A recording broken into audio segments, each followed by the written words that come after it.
All right, it's the top of the hour. We are recording, and I will have this available by early next week.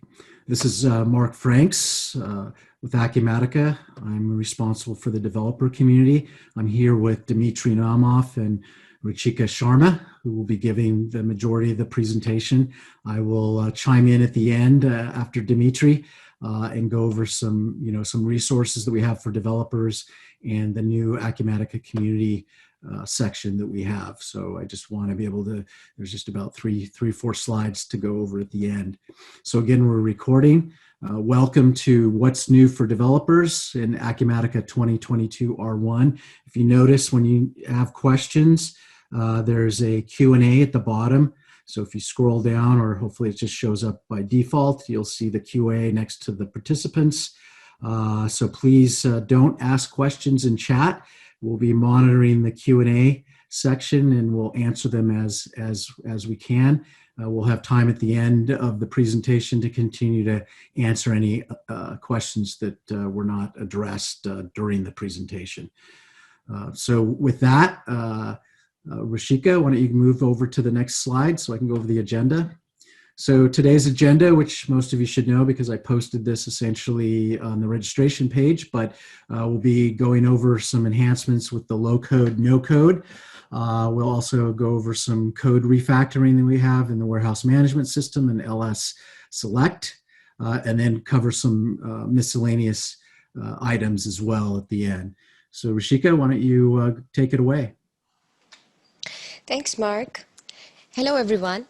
My name is Ruchika Sharma, and I'm a technical account manager at Acumatica.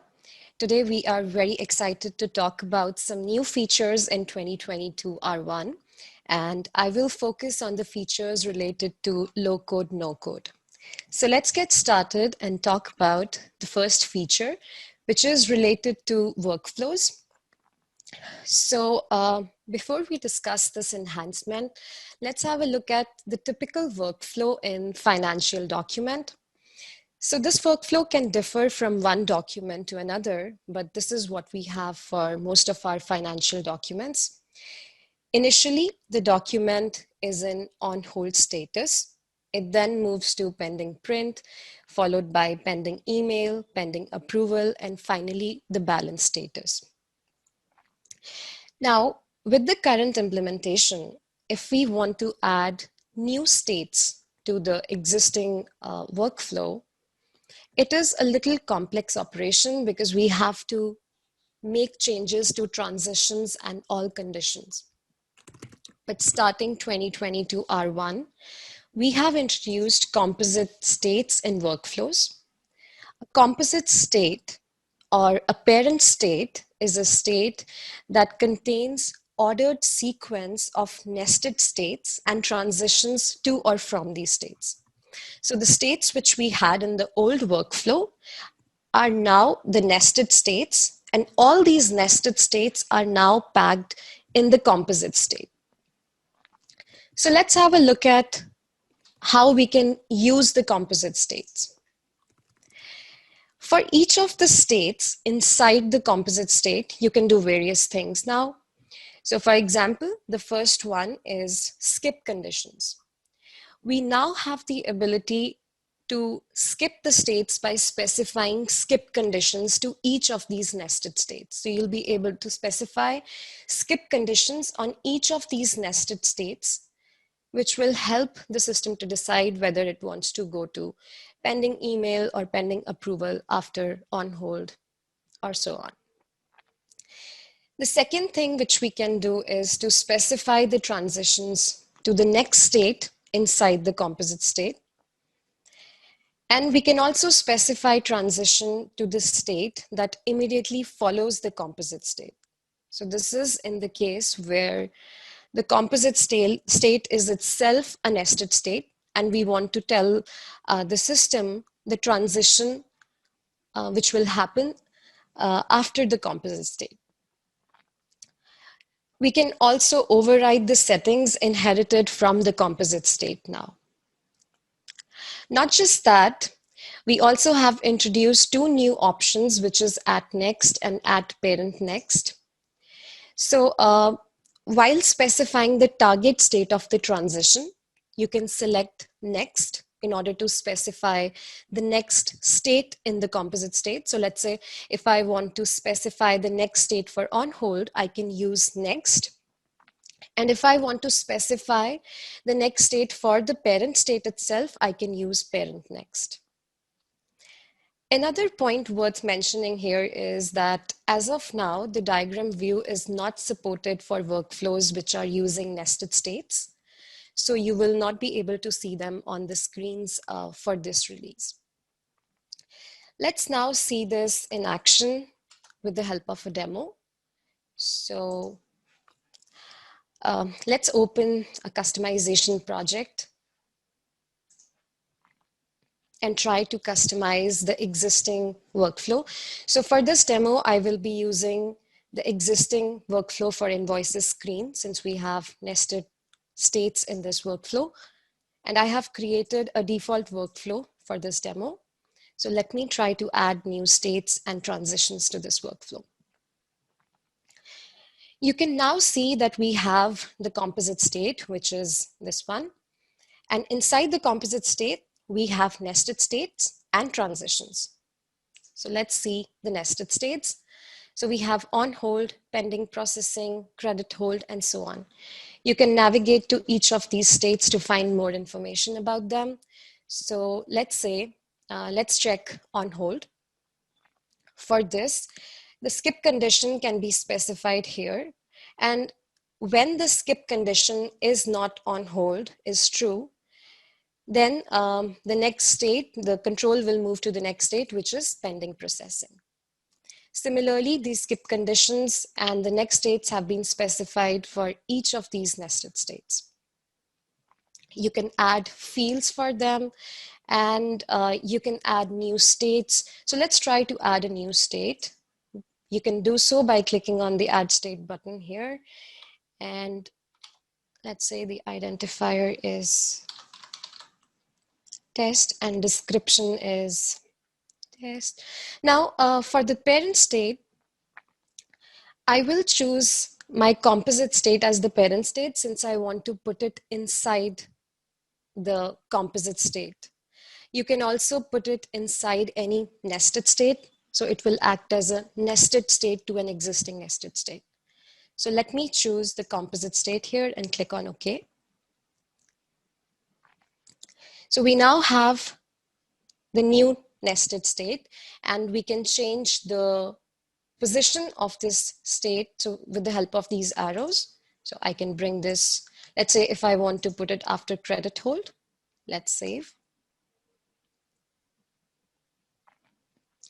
We can specify the conditions using conditions tab here. So for now, I will use an existing condition, but let me just quickly navigate to show you. So you can add a new condition by clicking on add new record.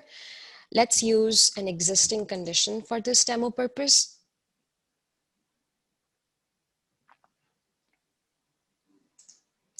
Let's go to the test state and add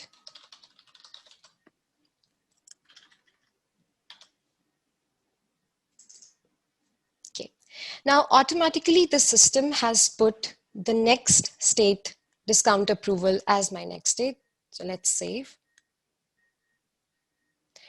Now we also can add new transitions by clicking on add transition. So let's try to, you can create your own triggers by using this button. For now, I will use an existing trigger and let's use an existing condition, which is discount 0. As I mentioned that we have added 2 new target states, which is at next and at parent next. If I want the control to move to the next nested state, I will use next here. Let's click on OK and click on save. So this is how we can customize existing workflows, and all of us who work with workflows will agree that this has made it very easy to customize existing workflows as compared to what we had before. Let's now talk about the next feature. This is a small enhancement, but a very useful one. So we already have some special variables like @me, @my_groups, @today, and so on. These are being currently used on conditions tab of generic inquiry to filter data. And starting 2022 R1, on the generic inquiry form, we have implemented macro variables, which is @branch and @company, which can be selected on parameters and conditions tab. And these would be useful in scenarios where users want to filter data for current branch or current company only. For example, if the user wants to show journal transactions for only the current branch, he or she can specify branch parameter on conditions or parameters tab in generic inquiry. Let's have a look at it with the help of a demo. So let me go to the generic inquiry journal transactions.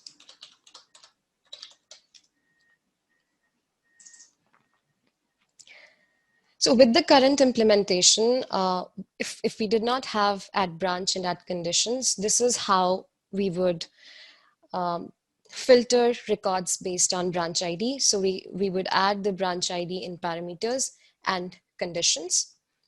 So let's try to see what limitation was there with this implementation.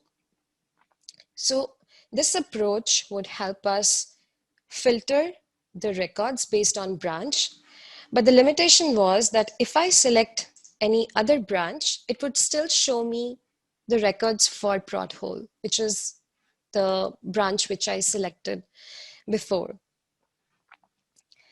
We can now make this easier. So we can either add the branch or company parameter to parameters tab, or we can do so on conditions tab. For this demo, let's do it on conditions tab. So let me try to add it here and view the inquiry. So it shows me all the records for the branch to which I'm logged in. Let me try to change it to retail. And we are able to filter these records now. Okay, so that's the second feature which I wanted to discuss. The third feature is the ability to minimize notification queue. So we have a very useful enhancement which will enable us to minimize the messages in push notifications and business events queues. For this, let's try to understand the current mechanism. So if we have any transaction in the database and some fields which were being monitored by the system have changed, we would put a message in the primary notification queue. So we put this message which contains the new and the old values. So we can put the new values in inserted collection, and we can put the old values in deleted collection. The dispatcher would then process these messages and send them to different destinations.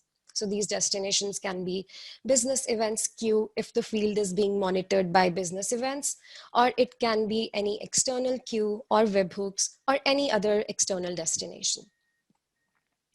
Now, for business queue, there is a dispatcher which processes these messages in the queue. And if the trigger condition is fulfilled, it sends these messages to subscribers.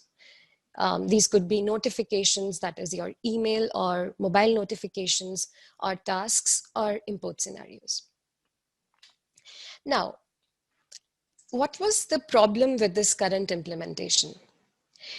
So the issue is that when we had a lot of tables in any generic inquiry, the fields of all these tables would be monitored by the system.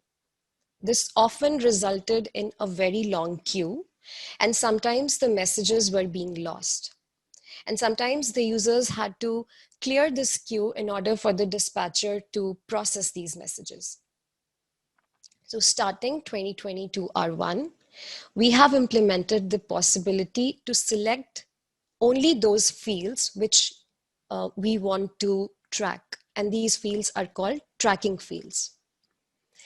Now these only when the tracking fields will be changed, the system will put the message in the primary queue and not otherwise.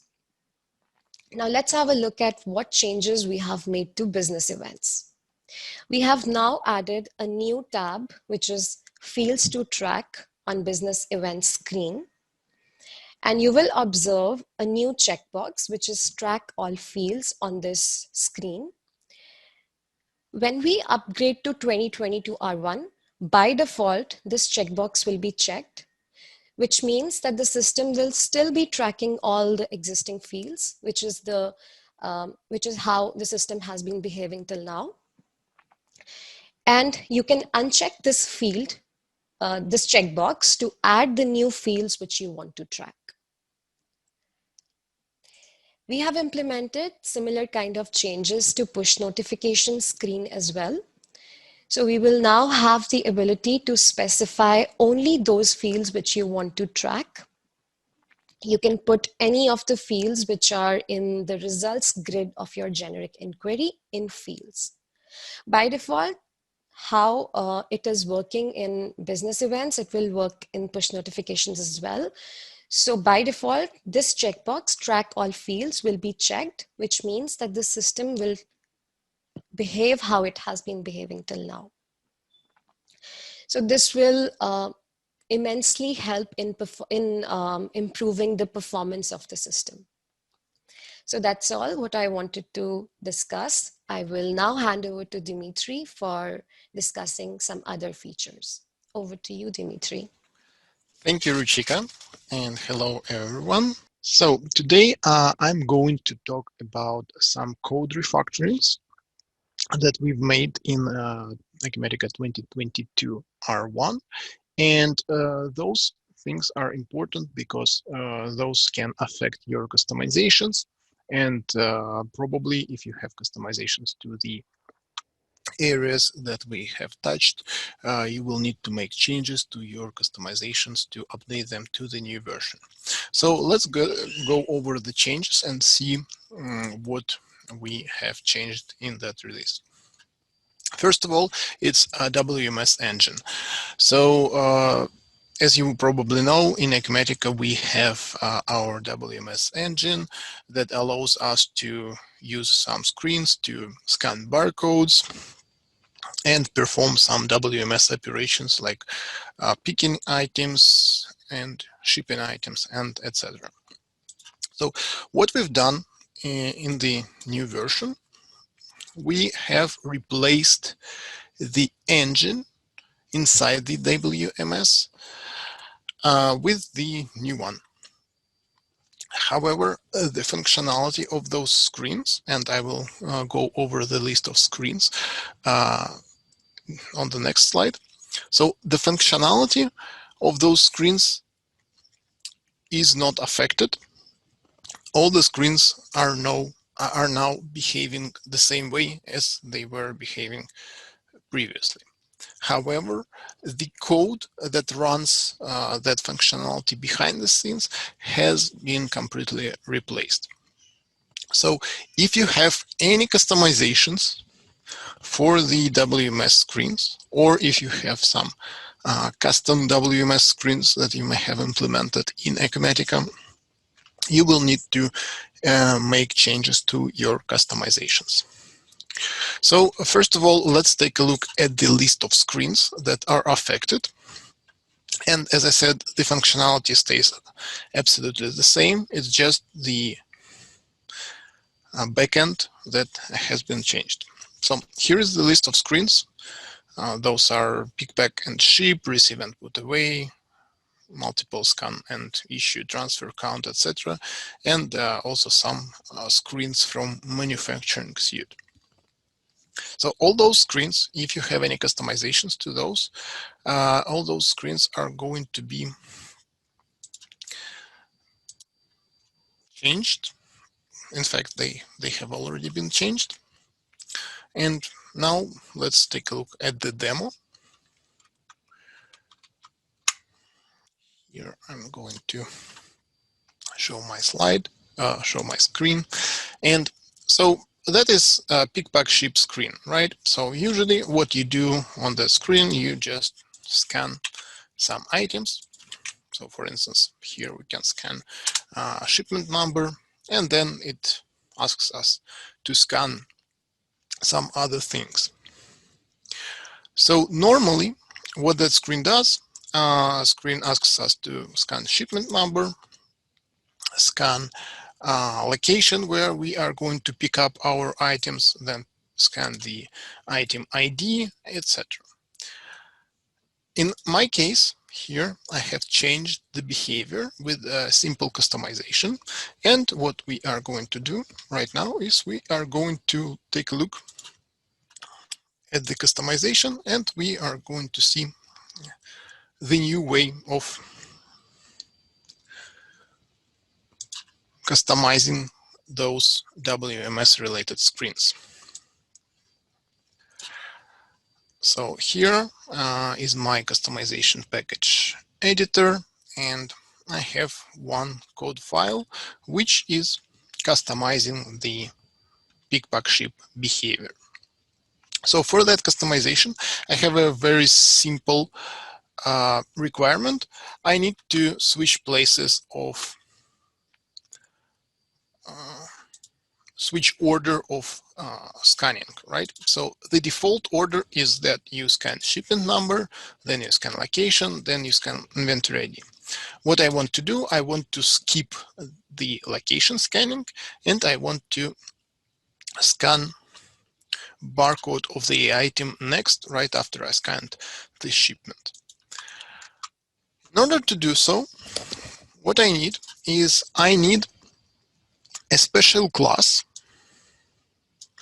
here, and let me make it a little bit bigger. So I need a special class here that is derived from pickbackship.scan extension. So that is a predefined graph extension type that you can derive your extensions from. But in fact, if you navigate to it, it's just a graph extension class. So basically that class that you define here, it's graph extension. So, and it works the same way as any other graph extensions we have in the system. So for instance, in the graph extension, you can override methods using the px override attribute. And that is what we are going to do here. We are going to override decorate scan mode method. And what that method does is it allows us to override the flow of the screen. So couple of important notes. If you are going to do that, please always have the base method, and please always call the base method, and please always use the result of the base method execution, because otherwise you may have conflicting changes. You may override changes made in other customizations. You can miss some updates to the method that we've done in our code. So please make sure that you have the base method and you invoke the base method.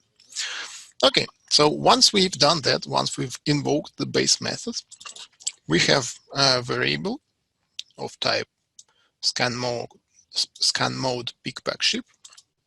So basically that is what we need to return from this method. But what we are going to do here, we are going to override it a little bit before we return it. So to do that, we use a special helper methods here. So we use intercept, we use create transitions, and we use by replace, which means we are going to replace the default flow that we had in the base method. And here we will do, basically we will return the flow in that way. So we have flow from shipment state. So that's the state where it asks us to scan a shipment number. So the next is inventory item state. So it will ask us to scan the inventory item. Then lot serial number, expiration date, and finally in the end it will ask us to scan location. So basically if you want to change something here, you can just do that, and voila, you've changed the order of the states in here. And you publish the customization, and it affects your screen. As you can see here on my screen, after scanning shipment, it asks me to scan the barcode of the item. Normally, it would ask me to scan the location. So that is because I have published that customization. So yeah, that's pretty much it. If you have any customizations to the old way, to the old WMS engine, please update them to follow the new way of doing that. Just another point here that I wanted to add in the end is that that syntax, it may be a little bit new and unclear at first, but it is actually very similar to the workflow customization. So if you are doing some workflow customizations through the code, not through the visual diagram states, but through the code, you see pretty much the same syntax there. So that is in fact very similar to what we have with workflows and with workflows engine. Okay, let's get back to our slides now, and let's talk about another big change that we have introduced in that version, and that change is for LSSelect class. So not everyone probably is aware of LSSelect class and what it does. So first of all, let's see what that class is for. So on many screens in the system, for instance, on sales order screens, purchase orders, shipments, and many other screens, you can see a similar functionality. So you can select a line in the details grid. You can click line details, or previously it was named allocations. So you can click that button and you are going to have a panel in the pop-up where you can define, for instance, separate locations for that line. You can define separate serial numbers for that line and separate expiry date. So for instance, if you are going to ship 100 of items of widget 02, you can then define what specific serial numbers you are going to ship. So that functionality works in a similar way in several different screens. So to reuse the functionality, previously what we had a special pigs view descendant class named LSSelect that implemented that behavior. And of course, we had many descendants from that specific for special screens, right? So let's see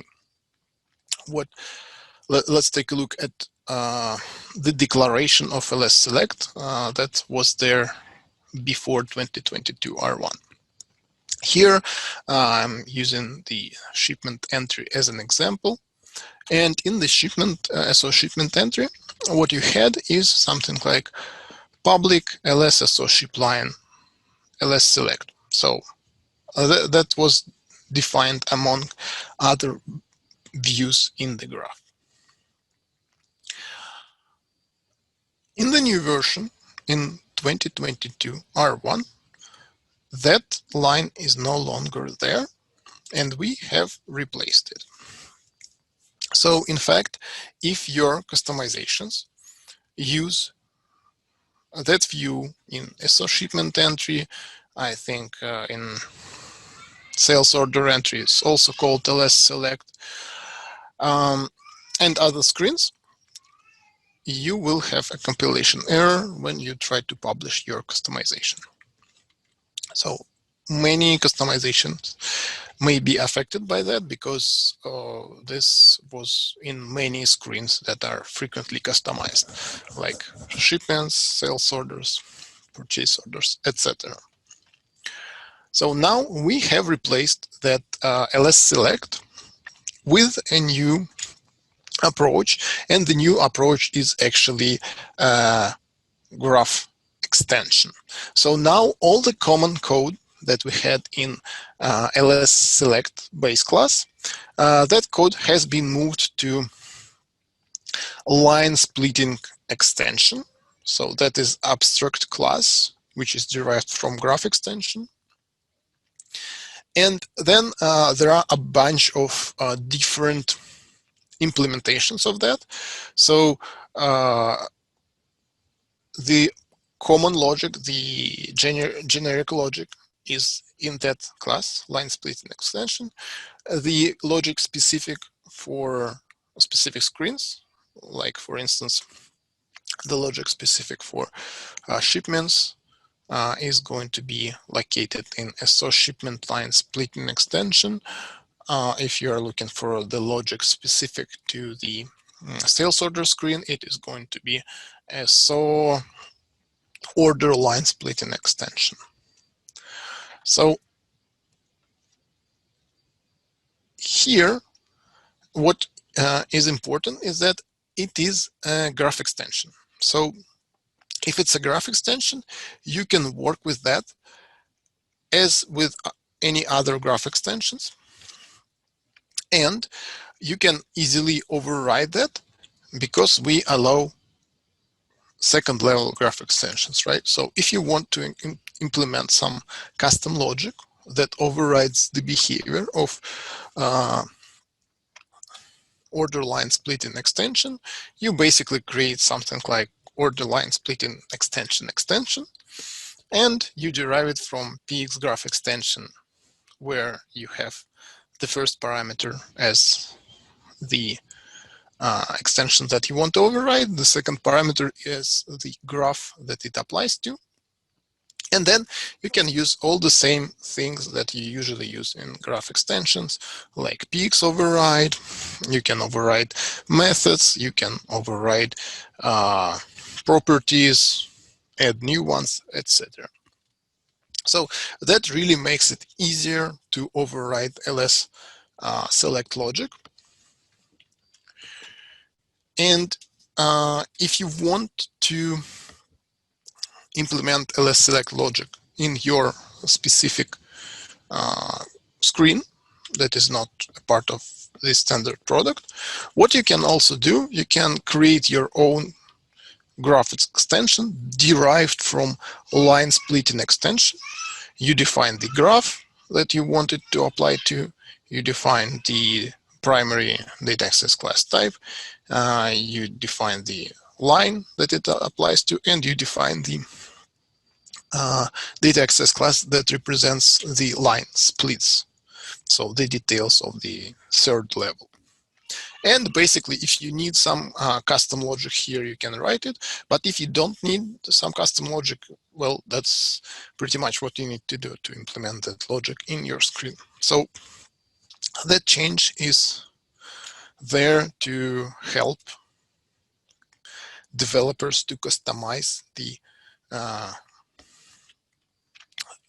line splitting logic that we have in the product. Also, a couple of additional details. The original LSSelect class that was in the product before, it is still there. So if you had some custom screens relying on the LSSelect class, those screens will still work. But we first of all marked the class as obsolete. Second, we are not going to do any new development or bug fix for that class. So it is going to be deprecated in some time, and things may be broken there, and we are not going to fix it. So if you have something that relies on base LSSelect class, you can still use it probably for that version, but please make sure to update it to the new approach as soon as possible. And also about the new approach, you can find all the classes that we now use to implement that logic using pretty much that structure. So we can use module name, entity name, line splitting extension, and you will find all the different extensions that we have to implement that logic. So that was it about code refactoring. And let's us proceed to the next exciting part of our presentation, and that is various other improvements for developers that will hopefully make your life a little bit easier. So first of all, the first one that I wanted to talk about is request timings in developer tools in the browser. And I'm not going to show any slides here. I'm just going to straight away show the demo. So that feature is very simple, but very powerful. All that we need is we need to open Acumatica. And now what we can do here, usually, if we want to see like the network traffic, or we need to measure time that screen executes some command, what we can do, we can go to developer tools.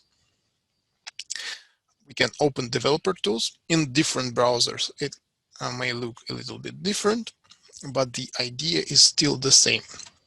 So here is my developer tools, and I can navigate to the network tab here. And if I perform any operations on the screen, I can see that, well, here's my requests. And in total, I spent, well, or my machine spent 1 second, 390 milliseconds on that operation. Well, it's not really that useful, right? So what? We know the total time. Now, starting from the new version, what you can do, you can open tools, you can run the request profiler from here. So we can click start logging. And now after that, and let me clear all that stuff. If I click something on the screen, what I now have, in addition to what it was before, I have a detailed server timing, which shows the proportion of time spent on different things. And that is very useful if you are investigating some performance degradation in the system. So we can see that 171 milliseconds were spent on CPU, and among those, like, for instance, cache attached method consumed 13 milliseconds. Field selecting events, those events have consumed 21 milliseconds, etc. So we can see how much time we spent on querying the data from SQL and other interesting statistics, right? So you can pretty much see that for different requests, it's going to be different. For instance, here we spent much more time on selecting data because previously it was all cached. So SQL, we spent 52 milliseconds on that, etc. Right? So you have the details here, and that may be very, very useful for performance degradation investigation. So that's pretty much it about that feature. Again, very small feature, but very powerful. And just to reiterate, to use the feature, what you need to do, you need to A, enable a request profiler, B, open tools, DevTools in your browser, and C, navigate to the network tab in your browser. And then for the requests, you will see what those requests consist of, and you can see what takes more time. So let's move to the next one then. The next one is improvements to data access class schema browser. So the last time we've talked about the data access class schema browser that we have introduced in 2021 R2.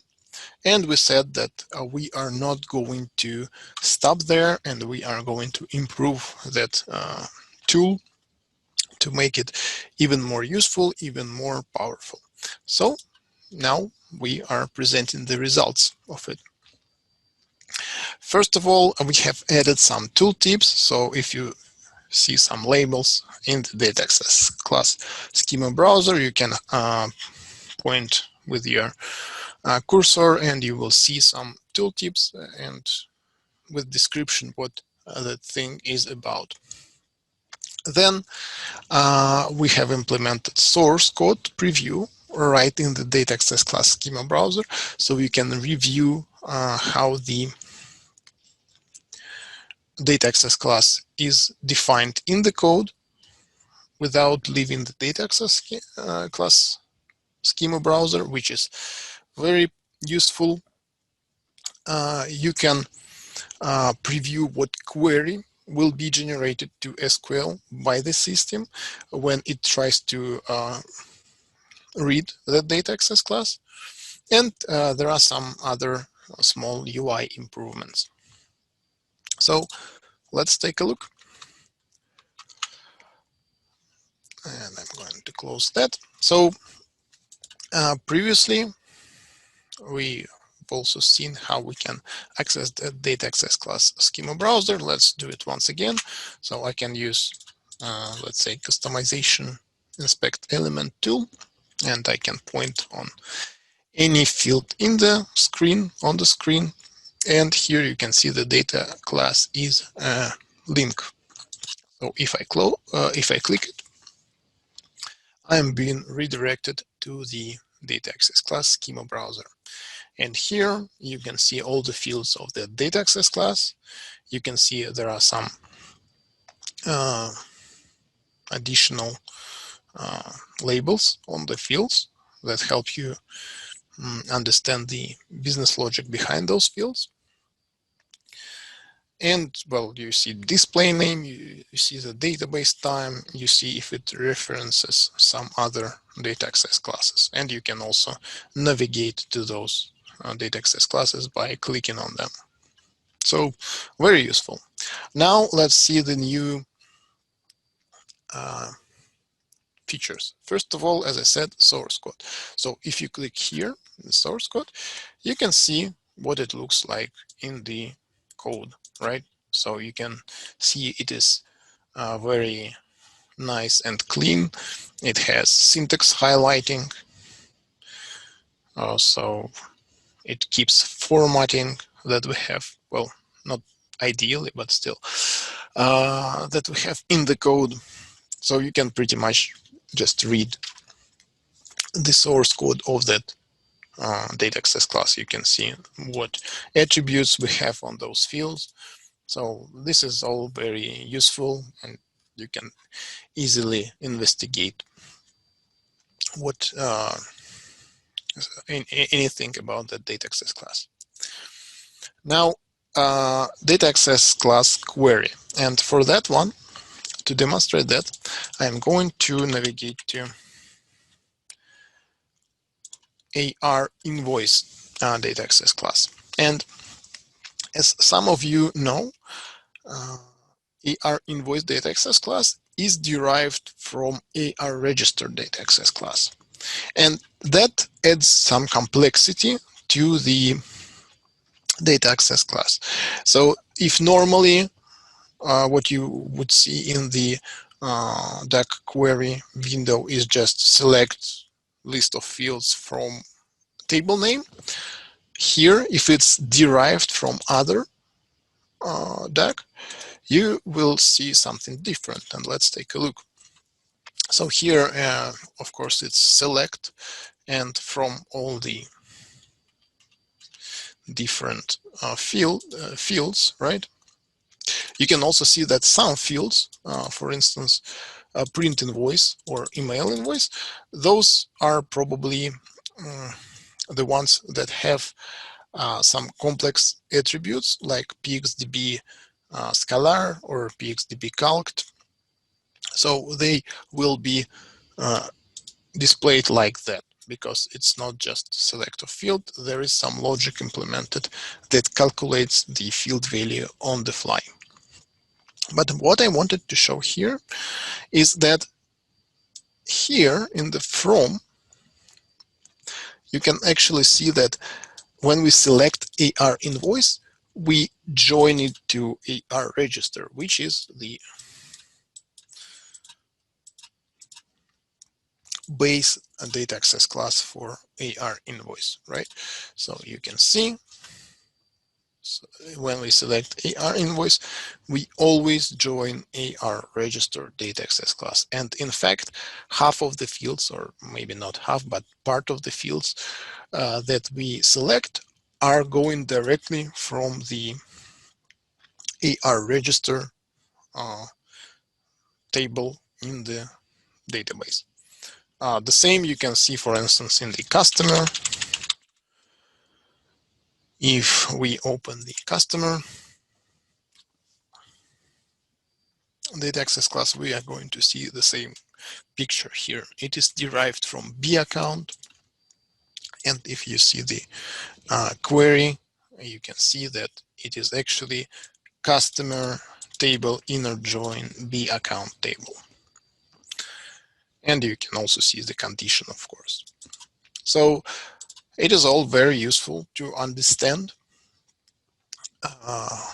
what the data in the system and where the data of the system comes from. And if you want to investigate the database, you can copy that query from here and you can just run it in the database. And of course, if you don't have the access to the database, you can actually click source data and it's going to create a generic inquiry for you with all the fields and all the data from that table.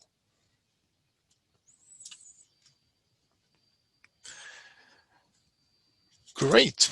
So now that's all about data access class schema browser. And finally, one other change that I wanted to talk about is customization certification status validation. And I'm going to note right away that the feature is not enabled by default in the new instances of Acumatica ERP. So you are not going to see it right away. And we will see what we need to do to enable it. But we are going to enable it for everyone in one of the next releases. Okay, so what I'm talking about here is that now in the customizations project form, we are going to have special warnings that notify the user if their customization packages are not certified.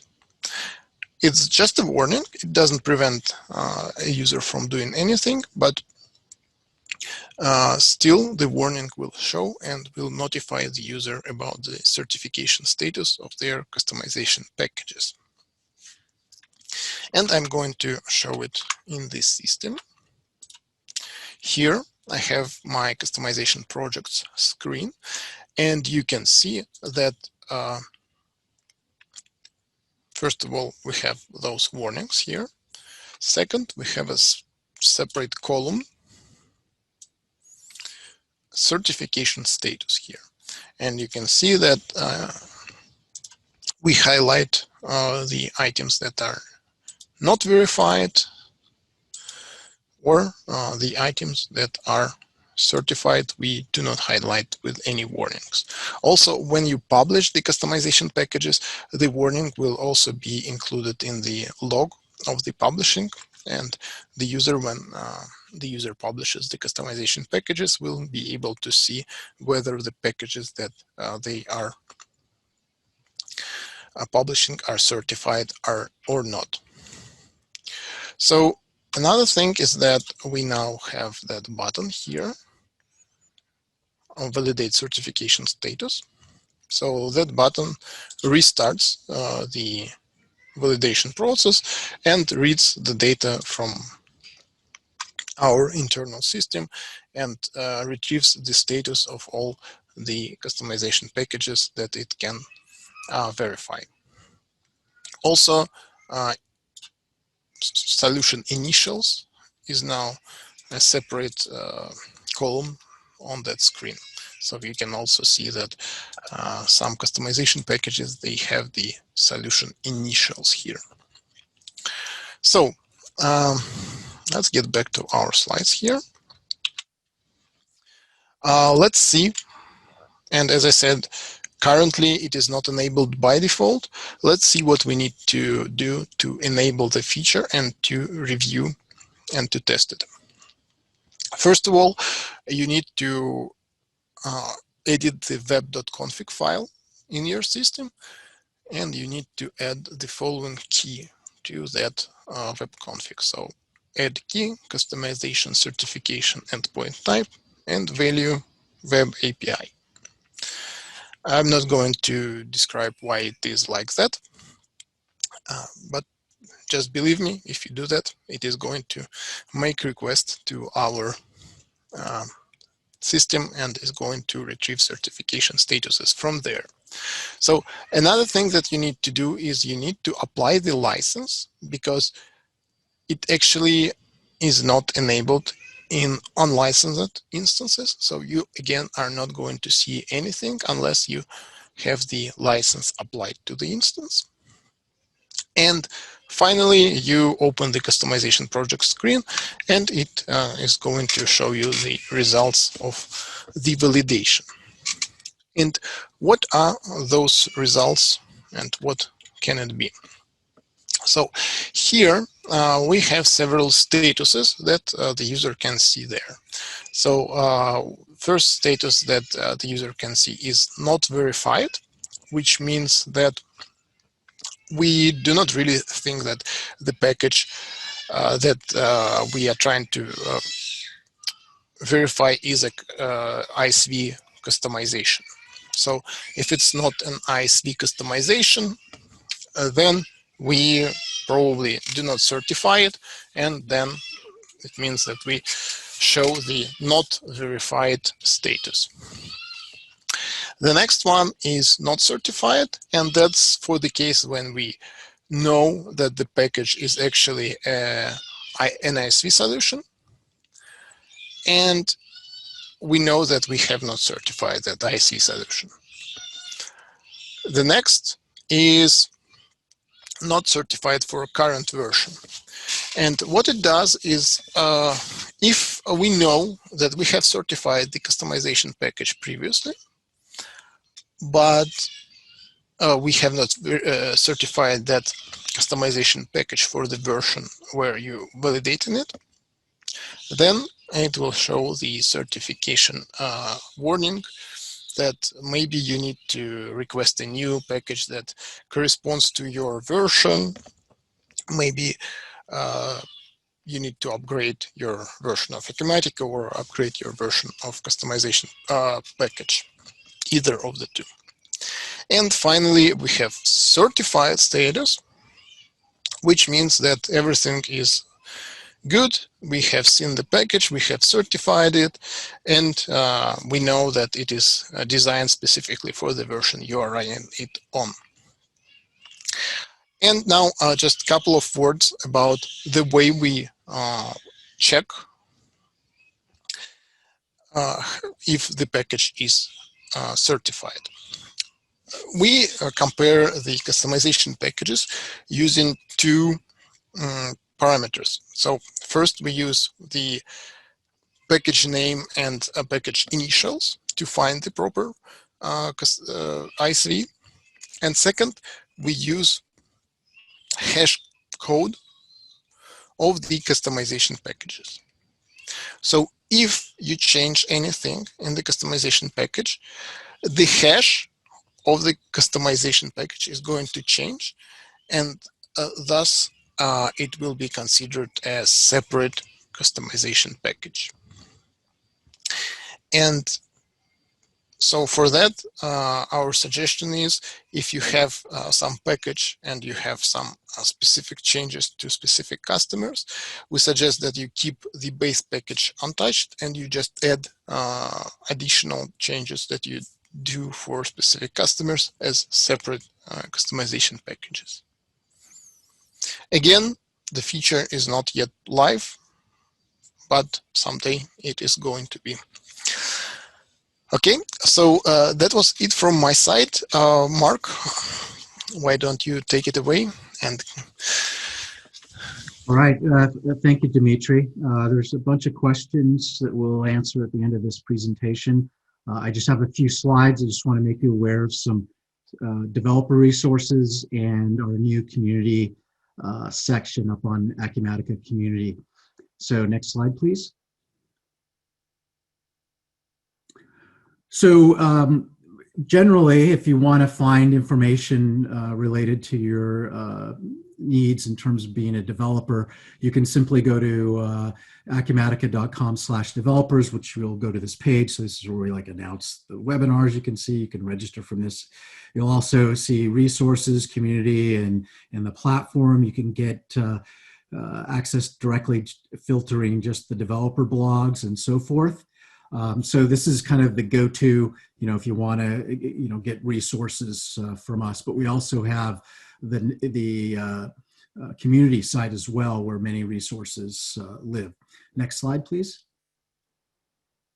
So just when you drill down in developer resources, you can see here the developer guides, access to the developer-specific training on Acumatica University, information on certification, and then opening a case in developer support. Next slide. We still use Stack Overflow, so I'm sure most of you who are developers, when you have a question, you don't want to open up a specific case. You can just go to the Stack Overflow Acumatica section, which is here, which you see, and ask your question, and the community, whether it's an Acumatica employee or someone knowledgeable in Acumatica development, like some of our developer MVPs or other developers, will answer questions there. So we're still using that, of course, but also we'll be using the community site to answer questions. Next slide. And you can see here, if you go to community.acumatica.com, you can just go to the menu item, community, and click on developer, or type in the URL that you see above, developers-172, which I guess is the ID for the page.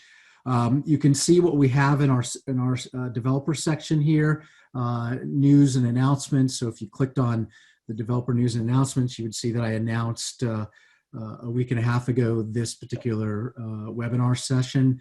The customizations, which has been there before we've added developer, is moved under developer now, since it's a kind of a hybrid of developer / consultant level customizations.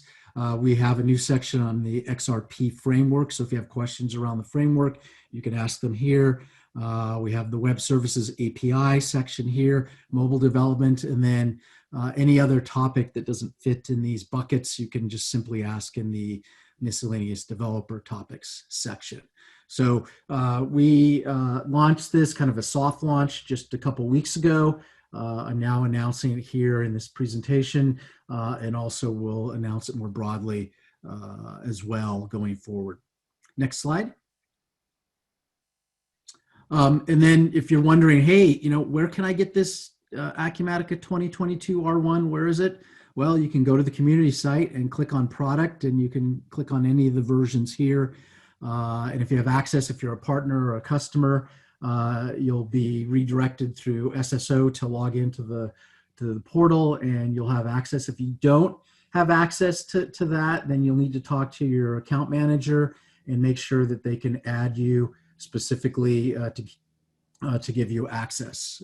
But if you're an Acumatica partner or customer, you should have access. But again, if you don't, talk to your Acumatica representative, and they will be able to get you access. Next slide. And now we can go ahead into the Q&A section. So if I'll go to the top. If you want to just go ahead and start answering these. These are the questions that Ruchika and I weren't comfortable answering. So these are for you, Dmitrii. So if you want to. Okay, sure. So let me answer those questions. And we have about 18 of them. So the first question that we have here is, what's the cost of certification? And the answer to this question is, if you are an ISV partner of Acumatica, it is free for you. So you just submit a case and we certify your solution.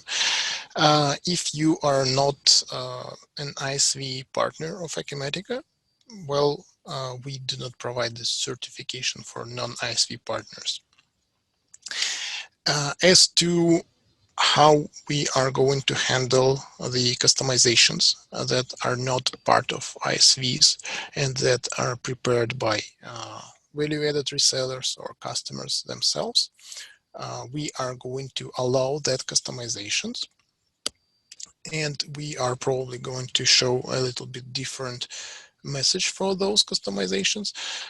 So far, we are not really sure yet how we are going to handle that. But the customizations made by not ISVs are going to be allowed, maybe with some restrictions. Okay, so the next question. If it's in-house development customization, is the warning, will the warning still show up? Yeah, in the current implementation, yes. Again, the current implementation is in beta stage right now, so for customers it is not visible yet. So we are going to think what we should do with the in-house developed customizations. Okay, so the next query is data access class query doesn't show join on company ID.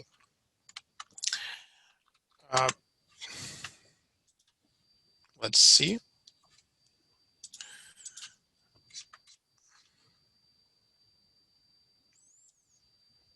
Yeah, it doesn't, which is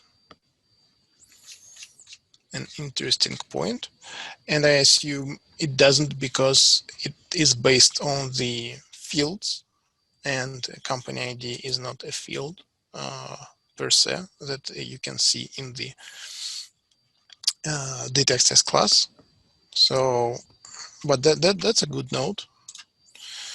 Let me write it down, and I will check with the engineering team if we can or should do anything about that.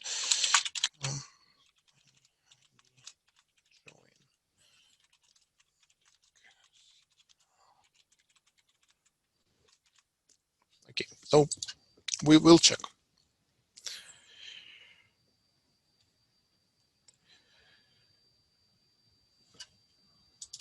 Okay, so the next question.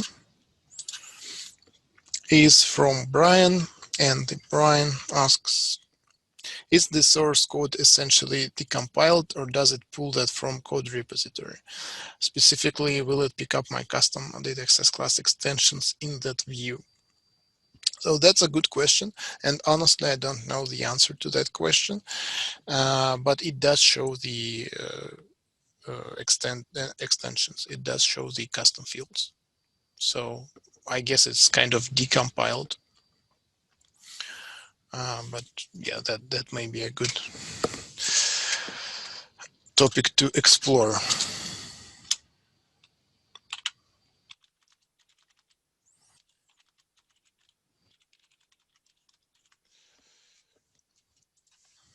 Okay. The next question is from Iris, and basically 3 questions in one. Is the new module refactor something to expect to happen in other modules as well? I'm not quite sure what the question is, to be honest. Could you please rephrase it?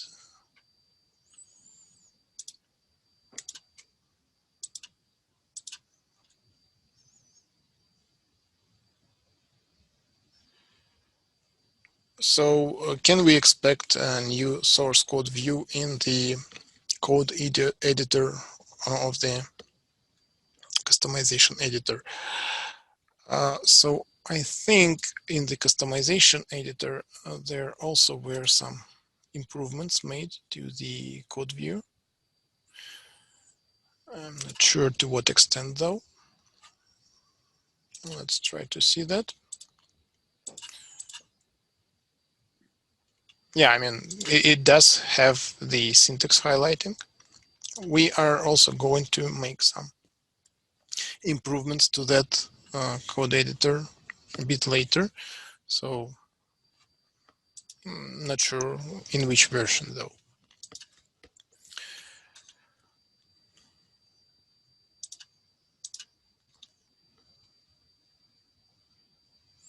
Okay, so the question about WMS refactoring. So the question is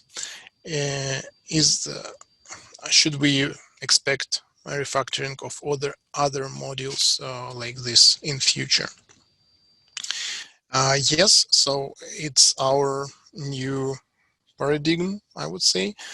We try to refactor our code in a way that we put separate functionality areas in separate graph extensions. So the graph is now a container that contains several graph extensions, and each graph extension implements some part of business logic and ideally isolated part of the business logic. So you can already see that in the system now we have multi-currency functionality separated in the graph extension. We can see discounts functionality in the graph extension. We can see contacts also moved to the graph extension, charging credit cards from sales orders and payments.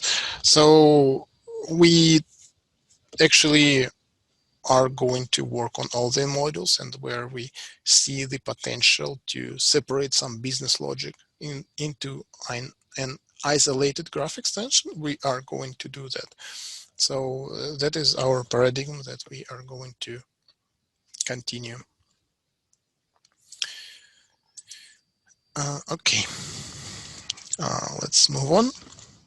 So the next question is, regarding the custom code editor, it would be nice if there was IntelliSense without having to use Visual Studio. It would be nice for sure, although I'm not sure if it is technically easy and possible to do, because for IntelliSense, and as far as I understand, as it works in Visual Studio, it takes those suggestions from existing DLLs, right? That it has loaded into its memory, and it has all the classes there, all the methods, etc., or at least metadata for that. So can we load those in Acumatica, like during runtime? We probably can. Should we do that? I'm not really sure about that. It's like it's a big thing, right? Visual Studio is a product that contains, I don't know how many lines of code. Probably comparing to Acumatica, it would be pretty much around the same size. So should we implement that feature when we also have Visual Studio and you can use it? I don't think so, because that's a big implementation, that's a big project, and we would like to focus on the ERP side of development. Okay. Let's see other questions here. Well, I'm answering them, but there are still 17.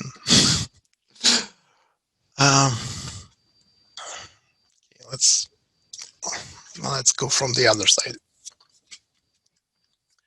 Do these changes impact customizations on the mobile side as well? I assume it's about the WMS.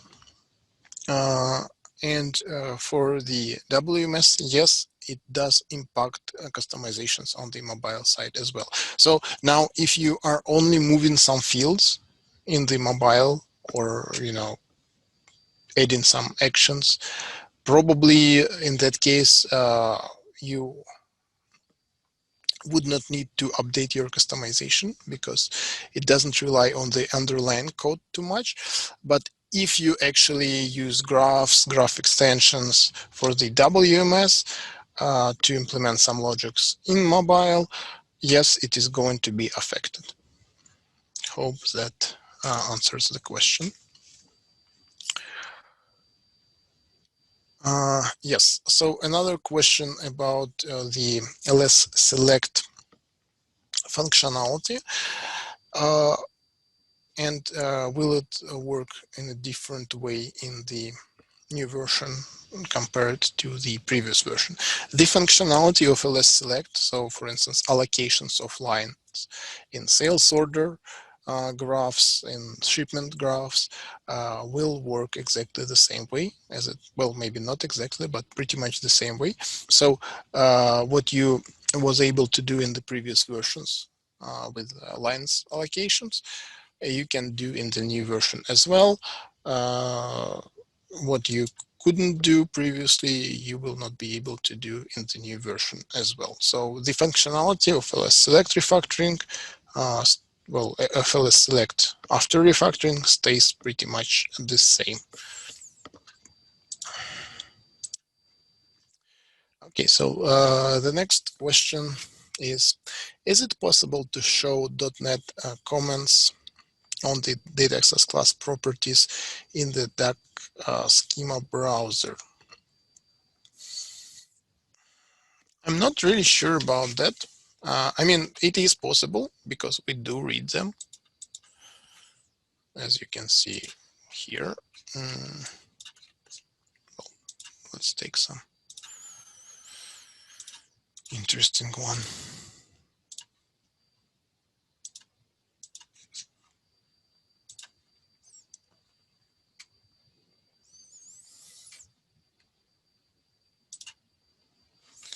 So as you can see, there are some comments there.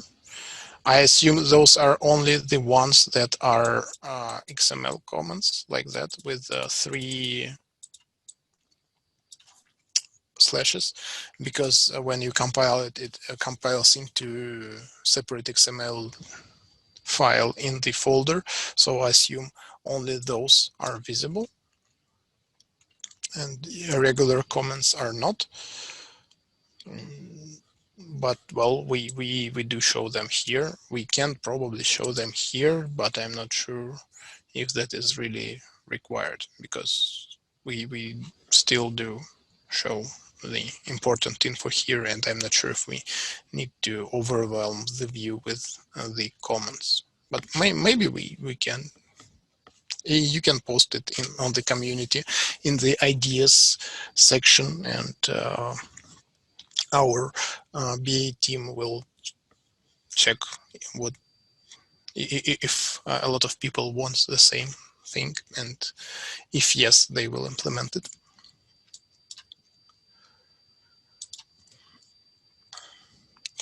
Okay, so the next question, is there a similar browser for the actions in graphs?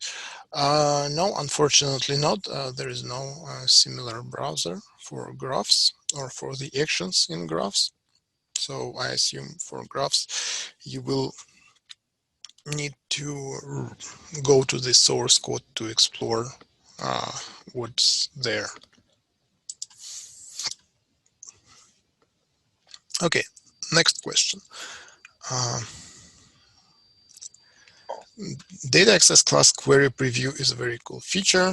Does this work with custom data access classes? Yes, it does.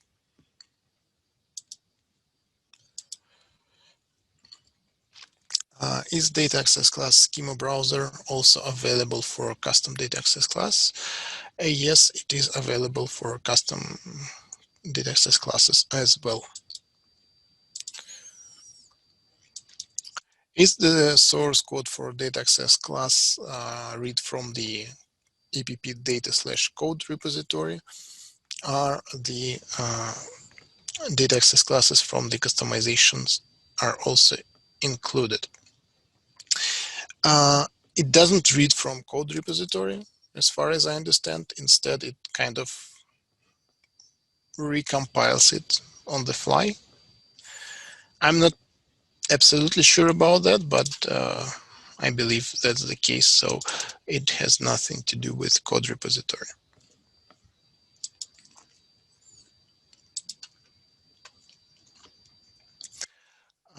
Will the certification warning come up if changes are made to the package post-certification? And if yes, will we need to resubmit for certification for each change? Yes, the warning will show up if the changes were made. And yes, I think it means that you will need to resubmit for certification. Now, when you resubmit for certification, the process will be automatic. So if it's the same major version of the product, the certification process will be automatic. It will just run the automatic validations and mark the package as certified automatically. Again, it's not yet implemented, so the feature is for now is not live.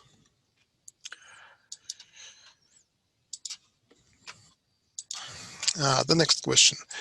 Will all single-use customization have a warning on them as they are not certified? Yes, that's actually the case.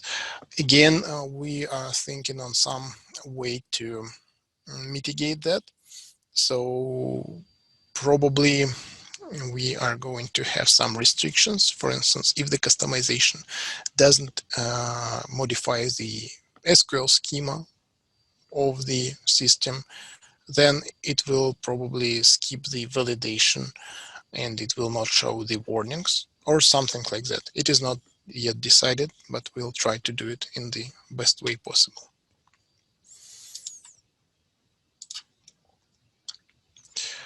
Okay. There are a bunch of things. So the next question.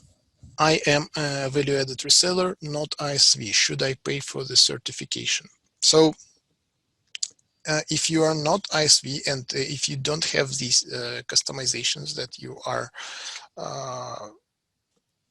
selling like as a separate product, and you just implement your customizations for your customers when they need it, I don't think you really need to go through the certification, because again, for each new customer, and each new certification, each new customization, you will have to do it again.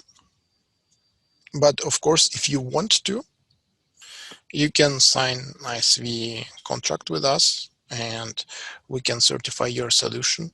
It is not only useful to show the certified status of the solution of the customization package, but it can also help you to maybe find out some performance degradation that may be there in the package, or maybe adopt some new best practices that we suggest during the certification. So it may make sense, it may not make sense. It's up to you to decide. We can discuss individually. You can write to SV help desk and discuss that case with our team. And let me show that ISV desk at Acumatica.com. You can send the query to that email and we can discuss. Okay, so the next question is, can we trace the SQL query for report? So you can using the old request profiler functionality. Nothing has changed there.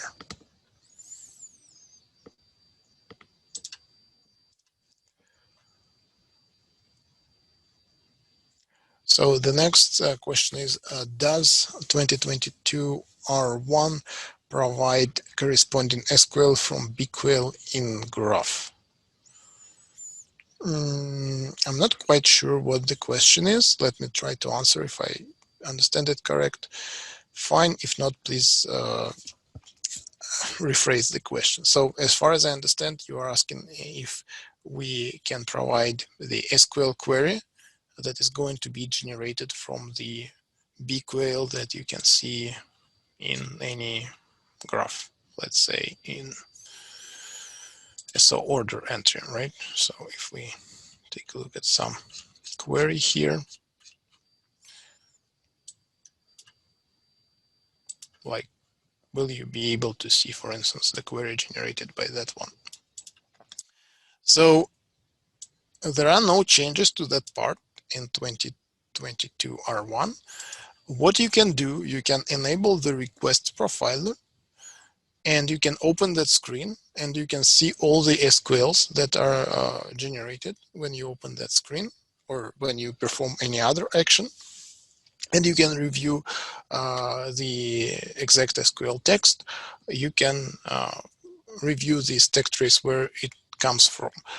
We don't have any built-in features in, for instance, Acumatica Visual Studio extension or anything that can show it to you right from here. And I'm not really sure if that is going to be possible because the ORM engine that we have is kind of heavy, and it also can have many different custom optimizations. So sometimes that query that you can see here, it's actually not even going to the database, it's only retrieving the data from caches. Sometimes it performs several SQL queries for one BQL because some reasons. And so, in fact, there is no easy way to convert that BQL to SQL properly. Hope that answers the question. Okay, so the next question is, what restrictions are being considered for in-house customization projects? Yeah, so restrictions, and that's only my thoughts at the moment. We have not really approved any directions yet. So what I think is something like changes to the database structure, changes to the existing graphs, and those kind of things. will probably trigger the validation, right? So if you have a simple customization that, well, adds a new screen and it doesn't interact with the base code, then probably, well, it will not be validated for certification. Otherwise, it will probably be validated for certification. Again, for now, it's only warning.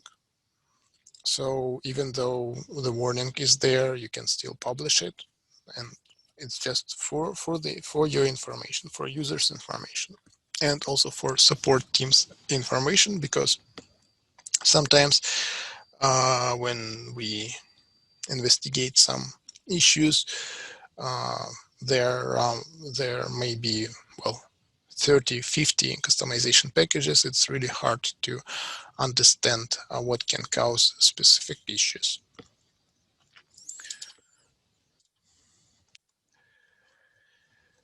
Can we use same customization for multiple customers? If I use in multiple customer, the time needed multi-registration. So you can use the same customization for multiple customers. It doesn't require you to register it multiple times. If you have it registered once, all the customers that use that customization will see exactly the same certification status of it.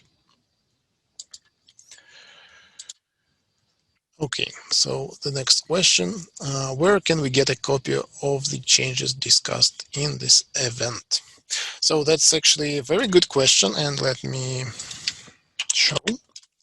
You can go to builds.acumatica.com. You can go to 2022 R1 version, and here you can see release notes, and you can read about the changes, not only about those changes that we have discussed, but about all other changes as well. So there are general release notes that are focused on the changes in the product that may be useful for users, for end users of the system. There are specific changes, release notes for developers, and that corresponds to what we have discussed today. Of course, there are some other changes that we were not able to include in today's presentation. For instance, there are some slight changes in OData 4 support. You can read about those changes in the release notes. And also there are other enhancements section in the release notes, and it contains some smaller changes that we also have not touched in that presentation. Can we, okay, so the next question. Can we get a zoom option from GI screen in mobile app? Probably yes. Please do post the idea on the community.acumatica.com/ideas, and our team will review, and if we see the demand for that feature, we will implement that. Okay, the next one. To get certification, do we need to submit the source code as well? That's a question that we don't really have a straight answer to. We need to see what the customization does to answer that question. So sometimes if you just, connect to Acumatica, you don't do anything dangerous, we don't really need to see the code. If you have like customization that changes all the processes in the system, and then we probably would want to see the source code to make sure it follows the guidelines.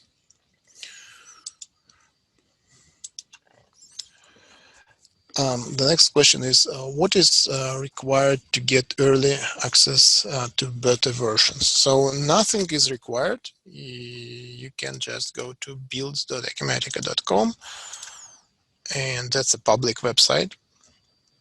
You go to preview folder, and all the preview versions are posted here. So for instance, you can see there are some preview versions of 2022 R1, like this one is a preview one. I think it don't see the date. Yeah, so here is the date. It was posted in November. So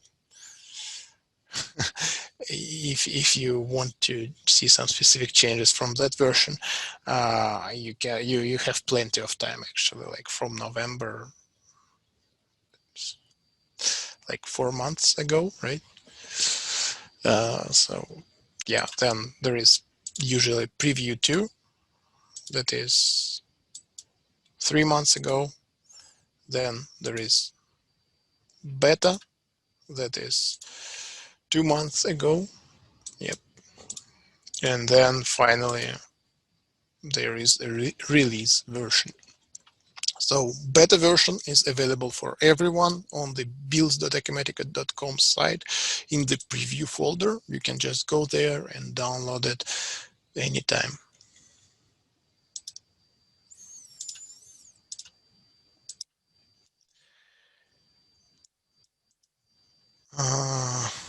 Can we trace query in report? How can we get this? That's a good question. I'm not quite sure about that, but let's try. I think we can try, right? Like we enable the profiler, we go to some report.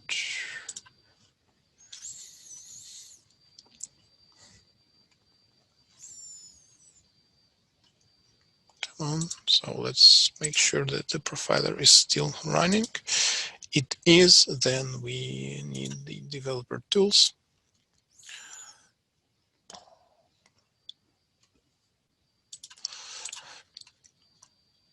And network, and let's run the report. Well, in fact, it is here. I'm not sure though if it, like that aggregation here that you can see, like CPU time, SQL time, select time, etc.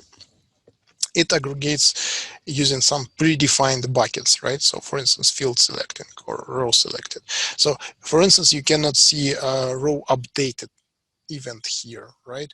So in some cases, the time spent on things does not fall into any of those buckets. So we can clearly see that there were some field selecting implemented during that report opening, but as we can see, majority of the time that it spent, it doesn't feel, it doesn't belong to any of those buckets here.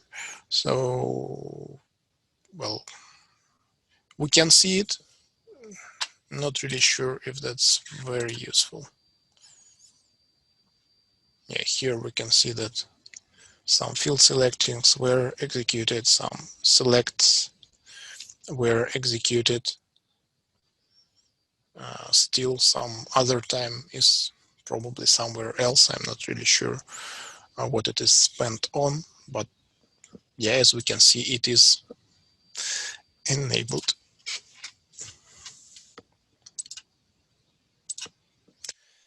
Great. So I think those are all the questions that we had. If you want to ask more questions, you can use my email. If I can just show it.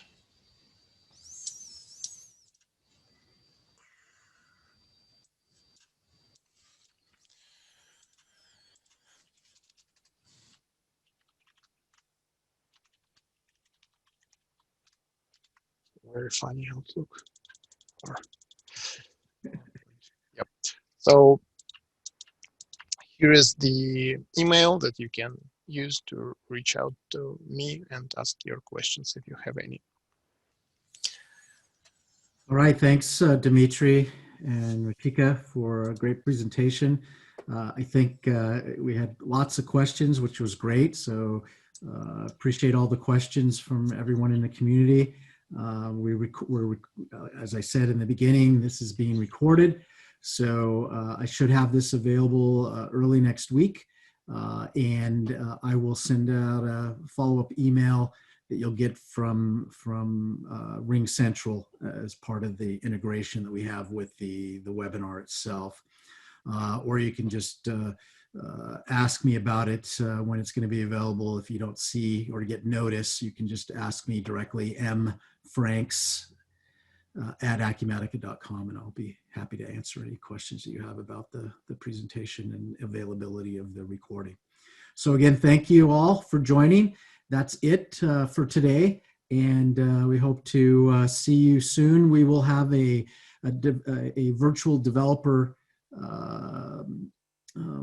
DevCon, if you will, that will happen in the third week of June. I haven't quite announced the specific date. I'm just confirming that, but look for an announcement soon on that. That'll be our next big event that we have for you, the developers. So thank you very much. Take care. Bye-bye.